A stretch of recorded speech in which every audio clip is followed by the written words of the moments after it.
Ya,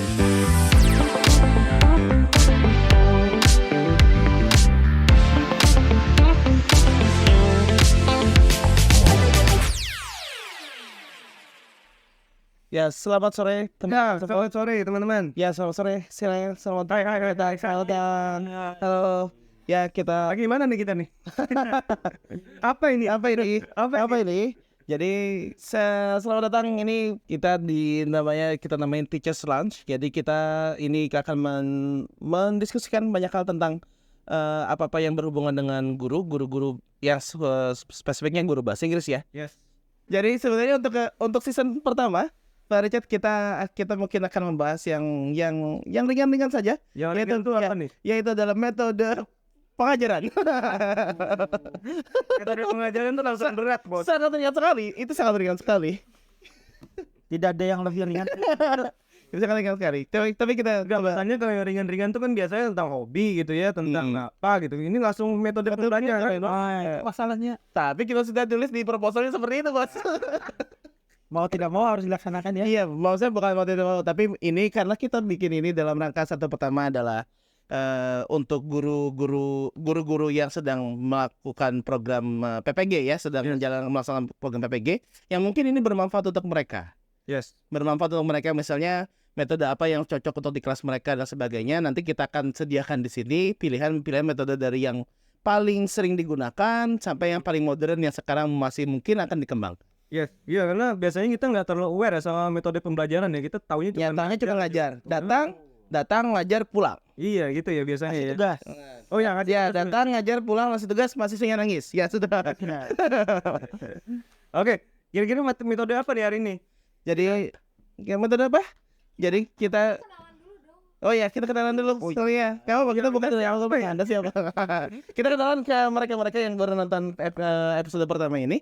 Jadi kita perkenalan dulu, perkenalan siapa? Dari Bapak Richard mungkin dulu. Oh ya. Sebenarnya kita semua di sini ada dosen bahasa Inggris di Fakultas Ilmu Pendidikan Fakultas FIB. dari Ilmu Pendidikan. Maklum masih newbie. Baru 2 tahun. Ya, soalnya kita dosen baru juga ya. Nama saya Richard. Saya bertugas di Prodi Pendidikan Bahasa Inggris. Saya Subhan, saya juga bertugas di Prodi Pendidikan Bahasa Inggris. Saya Respan sama di bahasa Inggris juga. Sedangkan Ibu katanya di BK ya, Ibu ya? BCKR ya, oke. Enggak kayak Bang di bahasa Inggris juga sama ya? Saya kemarin ada hobinya konseling orang gitu. Bukan hobinya menggosipkan orang itu. yang ingin dikonselingi. Oke. Oke. Apa nih kita nih? Ngomong apa nih? Jadi kita pertama membahas tentang metode ya. Pasti yang jelas kita punya pengalaman entah itu mengajar atau diajari orang di kelas. Jadi sebenarnya pertanyaan pertama, apakah kalian pernah merasakan pernah bosan di kelas saat dosen atau guru kalian mengajar? Oh, tentu saja. Iya. Ya, tidak bukan. Apa pernah nggak? Iya sih kalau Spesifik bahasa Inggris ya? sih pasti gitu. Pasti. Nggak harus bahasa Inggris, tapi biasanya kalau bahasa Inggris sih asik, tapi kalau mata pelajaran lain sih yang saya nggak suka ya saya nggak. yang bahasa Inggris soalnya nggak Bahasa Inggris sih pasti asik biasanya, tapi ada kadang juga sih kalau misalnya bahasa Inggris jam 12 siang udah ngantuk pasti. Kira-kira gimana kalau saat itu apa sih sebenarnya yang dilakukan guru yang kira-kira menurut kalian ini sangat membosankan sekali? Terlalu banyak tugas dengan buku paket ya? Berarti gimana tuh maksudnya gurunya? jadi terlalu banyak latihan yang dikasih gurunya tuh di buku paket. Jadi cuman kerjakan soal di buku paket aja gitu. Sedangkan gurunya ngapain? Apain nggak sih? Ngerjakan juga di buku paket. Dengan melakukan Netflix gitu ya. tetap di kelas atau gurunya keluar kelas? Biasanya sih di kelas, cuman yang namanya siswa kayaknya natural kali ya kalau dikasih tugas terlalu banyak, overload, terus bosan gitu. Oh, bosan. Karena monoton ya berarti ya. Monoton itu aja. Kalau ini mungkin Pak Richard Ngebosenin apa ya biasanya ya? Ya kalau terlalu banyak ngomong dosennya gitu ya, atau gurunya terlalu banyak ngomong, tapi ngomongnya sendiri ya, dia nggak ngelibatin si peserta didik gitu. kurang Biasanya komunikasi ya. kurang komunikatif gitu dia cuma ngejelasin doang, tapi nggak kayak nanya balik gitu. Jadi ada komunikasi dua arah gitu. Komunikasinya satu arah aja. Gitu. Ya ada dunianya sendiri. Yes, itu dia tuh. Dunianya sendiri. Jadi ibaratnya si guru atau si dosen itu bermonolog sendiri. Iya tuh kadang tuh ada yang begitu. Ya, ngejokes juga ketawa sendiri. Bahkan gini, kalau ada yang bahkan cerita pengalaman hidupnya sendiri gitu. Iya, di pengalaman depan gitu. hidupnya atau pengalaman cucu-cucunya. Heeh, yang sudah dilakukan sama Anak dan cucunya misalnya, anak saya kemarin prestasinya ini loh, katanya. Anak saya, cucu saya kemarin baru bisa berjalan kaki loh. Sebenarnya orang nggak ada hubungannya dengan ini. Kalau Paras kan dulu misalnya mungkin dulu di sekolah bagaimana ininya?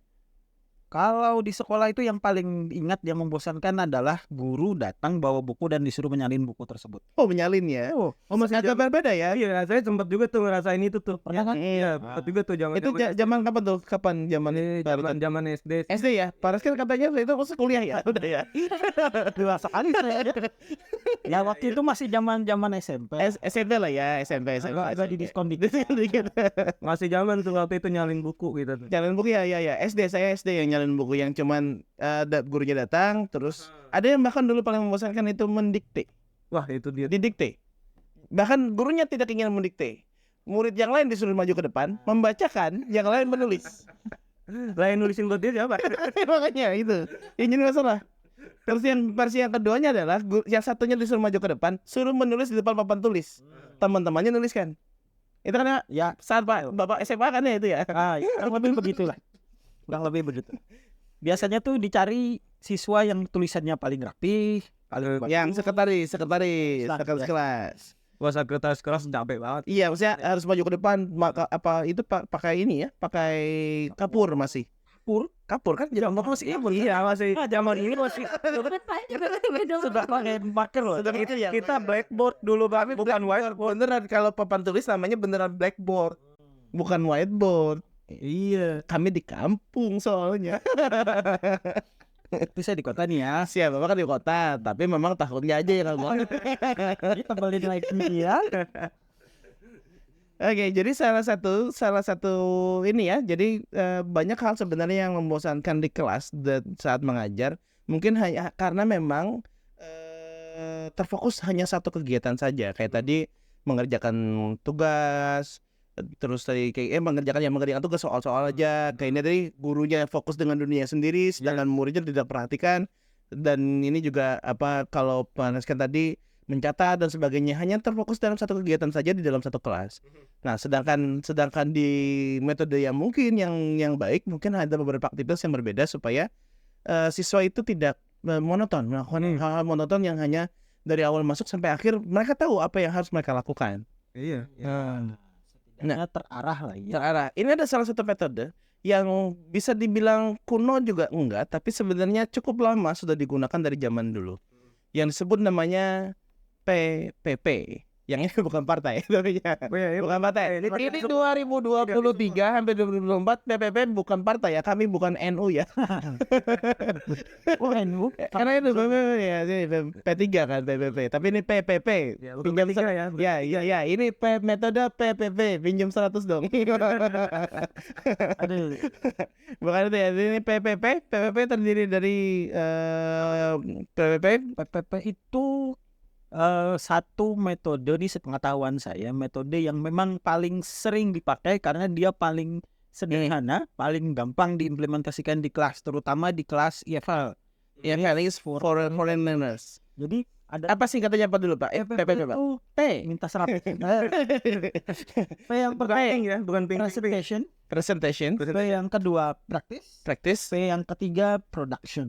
Jadi P-nya pertama adalah presentation, practice dan production. Dari namanya aja kita udah bisa nebak ya, dimulai dari presentation. Kira-kira yang dilakukan guru ngapain kira-kira ngapain ya? Ya, kira-kira gimana Pak? Apa ya? Kita lempar-lempar aja nih, karena tidak ada yang membaca skrip. Ini Pak skripnya. Unscripted. Ya, itu tadi kalau misalnya Kalau presentation dulu, ya. kira-kira gimana Kalau presentation sih kita ya itu sih gampang sih ya. Kita bisa tebak dari katanya sendiri gitu kan. Kalau misalnya presentation ya pasti ada presentasi di depan. Pasti ada Pasti ada presentasinya. Yang presentasinya siapa gitu ya. Kalau misalnya itu yang nerapinnya si guru ya pasti gurunya yang presentasi menjelaskan. Ya, berarti saat presentasi gurunya maju ke depan, kemudian memang di depan ya. Masa di belakang? Gurunya di depan kelas, terus gurunya menjelaskan di depan Ya, menjelaskan, biasanya menjelaskan materi gitu kan. Ya. Yang kedua apa lagi tadi practice ya. Practice. Ya itu kan gampang sekali. Kalau practice bahasa Indonesianya apa sih? Latihan. Latihan. Ya itu latihan ya. Bapak udah berapa tahun di Inggris, Pak? Enggak, tadi saya uji aja sih. Wah, ini salah nguji ya, nguji ya. Kalian accepted ini. Saling nguji ya. Iya. Oke. Kalau praktis kan kita ya dari katanya sendiri kan latihan tuh ya. Iya. Habis dijelaskan biasanya ya guru-guru pasti kasih apa kayak soal gitu ya, yang bisa Iya. ya biasanya bentuknya soal gitu, exercise. Jadi si siswanya bisa latihan mengerjakan ya apa ya, menerapkan teori yang udah dipelajarin tadi gitu. Atau mungkin langsung bisa juga ya. Misalnya kalau speaking kan nggak bisa ngerjain soal. Oh ya, speaking Udah drilling, langsung ngedrill, langsung Ya, drill. langsung ngomong misalnya. Dijelasin ini ekspresinya, kemudian langsung ditanyakan saksi gimana mereka ngomongnya, mungkin seperti itu. Praktis mungkin tidak terbatas di kalau kita lihat praktis seperti dulu sekolah mungkin nulis jawab soal. Yes. Mungkin praktis tidak terbatas itu saja, bisa yang lain juga. Kalau nulis harus nulis misalnya mungkin. PL terakhir apa ya? Yang terakhir Production. production. Wah, ini Apa bedanya praktis dengan production? Kalau praktis lebih pada tadi kan ada sebelumnya kita mundur lagi belakang presentation. Dari presentation itu kan guru ngasih ini loh, misalnya ekspresi yang speaking Digunakan ya. ekspresi yang digunakan. Lalu siswa ngetes nyobain Ya. ekspresinya ini. Di productionnya mereka menggunakan ekspresi itu di di konteks yang mungkin dikasih guru. Jadi nanti akan ada sesuatu yang dihasilkan oleh siswa. Makanya sebutannya productions. oh berarti ada produk hasilnya ya. Ada produksinya berarti. Cuma produknya tidak nggak yang Tidak yang harus yang sangat luas sekali. paling misalnya kalau di speaking tuh mereka bikin dialog singkat gitu. Ya oke. Oh, Terus oke. perform di Ya. kelas. Apakah maksudnya praktis itu masih guided atau maksudnya masih dituntun? Ya, Setelah production sudah dilepas saja karena mereka sudah saat praktis sudah bisa yes, anggapannya kalau sudah masuk step production kan mereka dibebaskan untuk berkreativitas ya. Misalnya memiliki kreativitas sendiri untuk memproduksi misalnya tadi kalau speaking berarti dialog dan sebagainya. Tanpa harus dituntun lagi sama gurunya berarti kayak gitu. ya. Kalau memang ada tanggapan? Kalau saya boleh menanggapi ya, Boleh. Nggak boleh, Bu. Kayak harus Izin bertanya. Nah, ada untuk menanggapi. Izin bertanya katanya. saya kalau ada orang ngomong tuh jadi mendengarkan gitu otomatis. Iya. Anda pendengar yang baik. Ada yang orang baik ya. Kira-kira itu aja deh. Ini pernah dipakai nggak sih biasanya? Pernah pakai. Kalau ini kan pernah kayak gitu. Kayaknya itu salah satu metode yang sering dipakai oleh guru-guru di kelas, tapi sebenarnya mungkin tanpa mereka ketahui, tanpa mereka gimana ya ngomongnya ya, metode yang sering dipakai, tapi mereka tidak sadar kalau itu adalah sebenarnya PPP. Iya, soalnya Iya. sering banget yang begitu ya, template kita kalau ngajar tuh. Ya tapi mereka mungkin belum sadar namanya. Ya, namanya nggak sadar. Bahwa itu adalah ada namanya loh metode itu. Itu pun metode kayak gitu maksudnya. Yes. Walaupun kelihatannya tuh template sudah sering dipakai, Iya. tapi ada method yang memang kayak begitu. Iya, sekedar bocoran aja saya juga baru tahu nih terus ya. baru di brief habis ini. Baru diberi. Pertanyaannya lagi tuh kan kita sudah sering pakai. Ya. Kelebihannya menggunakan itu apa ya? Kelebihan menggunakan satu pertama Bagusnya metode itu. bagusnya ini adalah yang paling memungkinkan untuk dilakukan. Paling gampang, mesti paling mudah untuk dilakukan oleh guru. Paling mudah, persiapan juga. Persiapan juga tidak terlalu ini, bisa menggunakan papan tulis medianya atau bisa menggunakan PowerPoint dan sebagainya. Dan itu banyak digunakan oleh mahasiswa kita. Kita kan udah pernah membimbing ini ya, membimbing PLP, apa sih kata PLP itu Pak? Saya membimbing tapi saya nggak tahu singkatnya apa. Pesan bukunya. Ngisen buku baru praktek lapangan persekolahan. Jadi kalau yang mungkin non pendidikan ya jurusannya. Jadi kalau non pendidikan biasanya ada magang. Kalau yang pendidikan biasanya magangnya di sekolah. Disebutnya PLP. Yes. Nah yang PLP ini mereka pun kebanyakannya menggunakan metode ini tanpa sepengetahuan mereka bahwa mereka menggunakan metode PPP. Metode PPP. Dan itu yang memang paling mudah untuk dipersiapkan. Misalnya misalnya mereka hanya perlu menggunakan PowerPoint, hanya menggunakan papan tulis, dan bagi guru-guru yang memang misalnya baru masih belum terbiasa misalnya berbicara dengan berkomunikasi dengan murid atau susah masih belum bisa membuat bagaimana kelas itu sebagai ini adalah permulaan yang bisa untuk metode untuk mereka memulai. journey atau perjalanan karir mereka sebagai Iya. pengajar. Ya, metodenya nggak terlalu kompleks. Tidak tidak Enak kompleks. banget untuk langsung diterapin Iya. di kelas. Dia bisa dipakai di level apapun. Di level apapun, Yes. biasanya mau dari yang paling rendah sampai paling tinggi itu adalah salah satu keunggulan keuntungan menggunakan metode ini sebenarnya.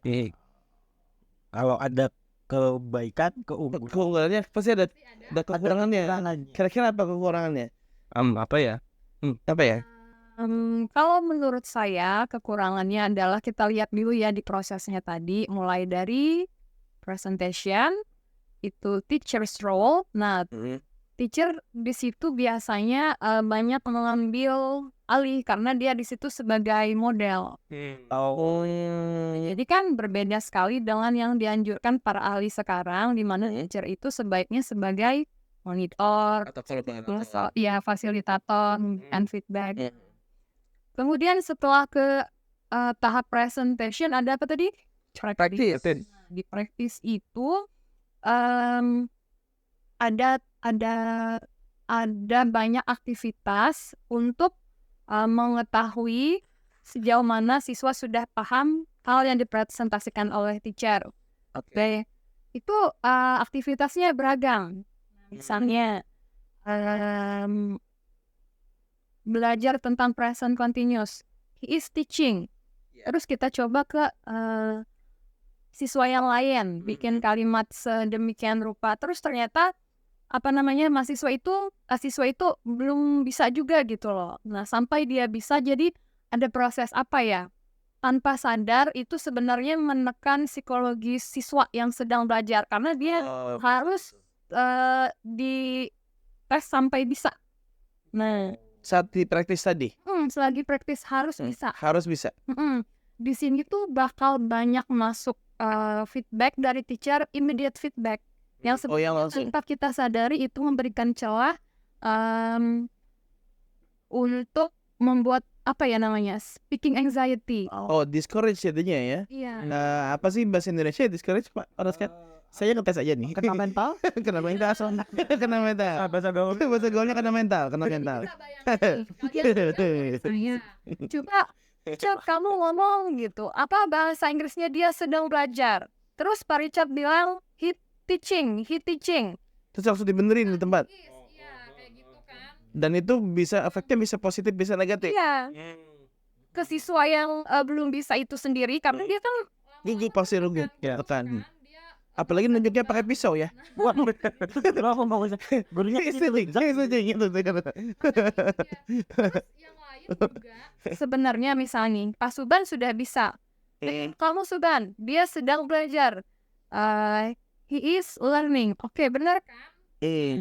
Terus next ke Reska lagi, bikin kalimat misalnya dia sedang menyanyi. Ini nggak bisa terus-terusan, saya pokoknya gimana ceritanya si Reska harus bisa. Orang yang bisa itu tadi pasti ngerasa bosan nih pelajarannya.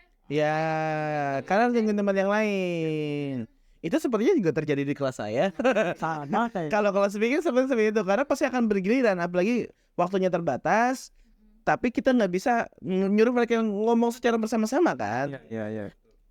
Karena kalau mereka ngomong sama-sama, siapa yang akan mengoreksi gitu intinya. Iya. Makanya itu sangat sering terjadi tuh kalau di kelas speaking. memang karena ya balik lagi ke satu keterbatasan waktu, Nggak bisa waktu tadi, terus juga terlalu banyak orang. siswanya terlalu banyak, dan kadang tuh kita karena PPP ini juga menyebabkan si guru tanpa sadar fokus ke satu siswa saja. Intinya harus bisa sebelum lari ke tahap produk. Berarti ada si untuk ini dong, bikin istilahnya kalau itu siswa favorit gitu ya. Iya, gap. Iya. Ada gap antara siswa yang bisa dengan siswa yang nggak bisa. Di saat bersamaan ada pressure buat siswa yang nggak bisa. Siswa yang bisa kemungkinan besar juga bosan karena tidak ada peningkatan buat mereka. Saya cuma sekali, yang itu kok nggak bisa. Saya setuju Pak dengan adanya kurikulum Merdeka. Pernah dengarkan yang teaching at the right level? Ya, teaching level. Itu namanya tailoring. Nah ya, jadi kan sekarang sebutannya untuk LPP itu ATP ya. ATP. Nah, di ATP, ATP itu bukan mobil, bukan. Udah lama. Silabus ya. RPP disebut modul ajar. Ya. Jadi assessment itu tidak hanya dilakukan setelah proses pembelajaran, Tapi progres juga. di awal ya. Iya dia. Ada assessment awal entah itu kognitif atau non kognitif supaya tahu siswa ini secara mental sudah siap belajar. Dia Harus psikolog dulu. Psikolog dulu.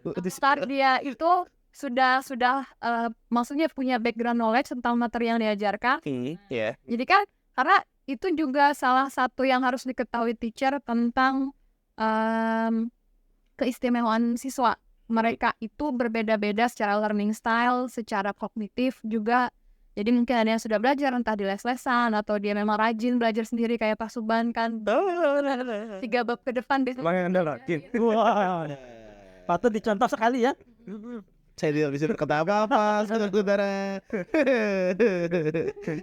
Kok langsung ke sini anginnya ya. itu jadi informasi awal yang bagus buat teacher supaya dia bisa maksudnya menyesuaikan gitu, mengajar dengan menyesuaikan kebutuhan siswa. Ya. Memang overwhelming. Ya, overwhelming. Untuk gurunya yang overwhelming.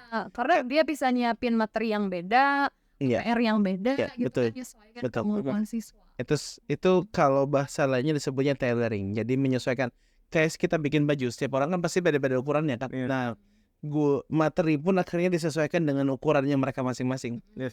Kalau kebesaran nanti orang yang merasa terlalu kecil, kalau kekecilan nanti mereka merasa terlalu besar. Jadi nggak ada, jadi harus pas, benar-benar pas. Namanya tailoring, menyesuaikan dengan kebutuhan. Ininya. Kalau itu dulu saya belajar kayak gitu ya. Dulu. Tapi nggak dulu banget. Ya nggak dulu. Kalau dulu banget tuh pareskan sekolah.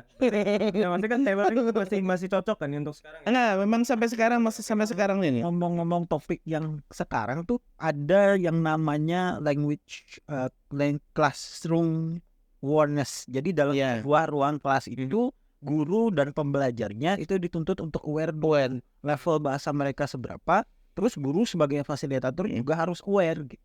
Level bahasanya siswa itu seberapa. Jadi dia bisa saat berkomunikasi dengan siswanya dia bisa menyesuaikan levelnya. Yang kedua saat menyiapkan materi dia menyesuaikan juga dengan levelnya. Ngasih tugas pun juga sesuai dengan levelnya. Yes. Biar nanti standar ekspektasinya juga tidak terlalu tinggi dari levelnya. Nah, kalau yang di PPP ini tadi kecenderungannya adalah karena materinya sudah ada gitu ya yang ditampilkan tinggal presentasi itu aja. Jadi praktis terdengar seperti memaksakan. Mungkin dia belum bisa, mungkin backgroundnya memang berbeda dan dia nggak bisa. Ketika praktis harus dipaksakan, akhirnya tadi overwhelm muridnya yang overwhelm. Ya diseragamkan ya, ya. Tapi mungkin nggak kita menerapkan tailoring di PPP ini? Beda karena presentasinya nanti yang berbeda-beda. Karena satu kelas kita kurangnya di kelas kita itu, meskipun misalnya ya kita ngajar kelas 12, ekspektasinya kan ada tuh kan kompetisi dasar dan sebagainya yang harus ya sudah lulus di kelas 11 tapi belum tentu.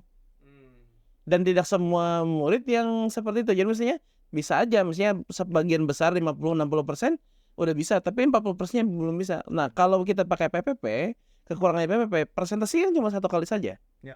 Mereka tidak, maksudnya metode yang lain ada discovery learning. Discovery learning kan sesuai dengan kebutuhannya mereka masing-masing.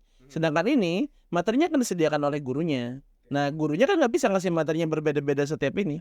Kalau discovery learning kan tergantung muridnya masing-masing. Kalau memang mereka memang sampai mana levelnya, mereka bisa discovery sesuai dengan level mereka masing-masing. Akhirnya ya guru tuh hanya memberi materi yang umum gitu. Iya. Karena dia hanya menyesuaikan pada level kelasnya siswa, tidak secara dasar full level persiswanya. Beruntung kalau untuk ngakalinya tadi, beruntung kalau memang ada mayoritas di kelas itu yang levelnya sama. Jadi presentasinya menyesuaikan dengan yang mayoritas tadi. Oke deh. Tips untuk guru-guru atau calon guru yang nanti mau menerapkan PPP ini gimana nih? Kira-kira tipsnya sebenarnya dari kebaikan dan kekurangannya itu tadi kita bisa melihat bahwa yang paling penting adalah si guru sebagai fasilitator harus mengenal dulu dia mau ngajarin siapa, dia mau ngajar apa. Walaupun sebenarnya kita udah bahas juga bahwa tidak bisa yang perfect kita ngelihat siswanya atau mahasiswa atau pembelajarnya satu-satu, tapi setidaknya bisa menyesuaikan materi yang mau dibawa itu bisa setidaknya mengcover mayoritas ya. menyeluruh untuk siswa. Tercover untuk jadi misalnya kalau gurunya punya favorit tapi ternyata yang favorit itu nilai paling tinggi, dia nggak bisa nyocokin sama itu satu orang ya. Kalau bisa semuanya bisa mengikuti pembelajarannya secara meskipun memang itu paling gampang dilakukan misalnya, tapi tetap harus banyak konsiderasi yang harus dilakukan oleh gurunya.